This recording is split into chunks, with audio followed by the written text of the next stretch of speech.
Hi, this is Carlos. I'll be doing a reading presentation on Digital Collaborative from one of the chapters of a book by Leslie Muller and Jason Huet.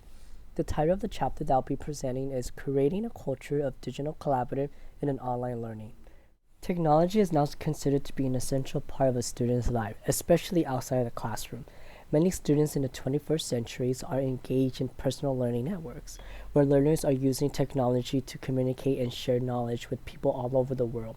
The way students use technology outside of class is usually not the same way students are being taught in school. Students in both K-12 and at the university level are really taking charge of their own learning in ways that was never possible before. While many universities still maintain CMS, contact management system, think of Blackboard, for example, students are using what's called digital resource to maximize their learning. And the way students are using digital resource is by simply making their work available online for public to see, which in turn allows for collaboration. A perfect example would be Quizlet. I'm not sure if you heard of Quizlet, but it's a free online learning tool website where students are able to create flashcard tests and any study games, for example, for their class. And since it's an open source and available for the public, meaning other students can use those flashcard tests or whatever to just help them in their learning process. More and more teachers are using technology in their classroom. In the reading, a report showed that using technology in a classroom increases students' motivation to learn, their capability to apply their knowledge to a really practical problem, as well as take ownership of their learning. In addition, it helps develop 21st century skills, which is effectively preparing them for the future success. As the paradigm shifts to a more engaging, collaborative uses of online learning, research findings are demonstrating the benefits of distributed learning. What is distributed learning? Distributed learning is a general term used to describe multimedia methods of instructional delivery. Think of streaming videos, pretty much anything to do with distant learning. There are key differences between these two terms, collaboration and cooperation. Collaboration has become an overused term, especially in the online learning community. Although these two terms involve two or more people working together to meet a goal, the outcome are different. Collaboration should result in a process where the final product developed by the team is greater than the product one member of the group could have created. Let's use a writing assignment to demonstrate what I mean.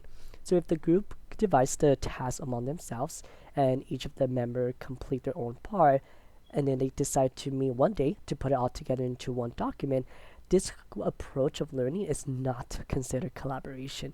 This group cooperated to complete the task, but they failed to collaborate. One key difference between these two is looking at who's driving the experience. Is it a teacher or is it a student? If it's the teacher, then it's probably considered cooperative learning. If it's the students who are determining the approach of the task, are assigning the roles of the group, then it's considered collaborative learning. So Wikipedia was started by having people collaborate online to create this open source free encyclopedia. And it was successful because of the online collaboration where they have multiple people work on it together. On the left is a river, and on the right is a reservoir. Can you guess which body of water is similar to collaboration? If you guess river, you're right. This metaphor suggests that creating knowledge should be in the form of a river, then a reservoir. Reservoirs are much like the example of the writing assignment mentioned earlier. For technology and social media, it was indicated that the most important component of process of education is interaction. Fast forward to the period of distant learning, research continues to find that social interaction is still the key. The graphic you see here in the slide is an overview example of my personal learning network. P&L, which I mentioned earlier, consists of people in an organization that a learner interacts with and derives knowledge from. And as an online student, I especially rely on my connection and the network that I have with other learners, professors, and experts in the field that I'm interested in to strengthen my education and knowledge. In doing so, I become part of a larger educational community. For collaboration to be successful, there are three things to consider. The first is culture of collaboration. Second is team membership skills. And I'm talking about skills that are needed in order for a team to be successful.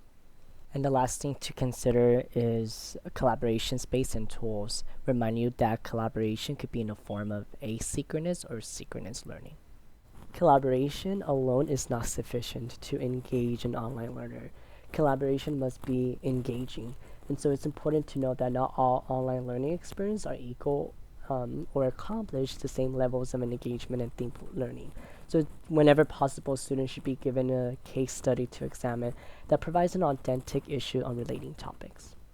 Research and data have found that online students are more likely than face-to-face counterparts to use deep learning approaches, just like higher order thinking or reflective learning and all that, when they collaborate online.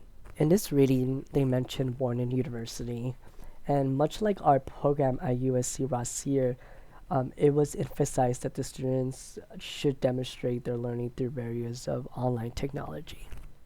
In conclusion, I think that this quote perfectly summarizes the key points that were highlighted in my presentation. And the key terms to remember are technological resources and and engaging.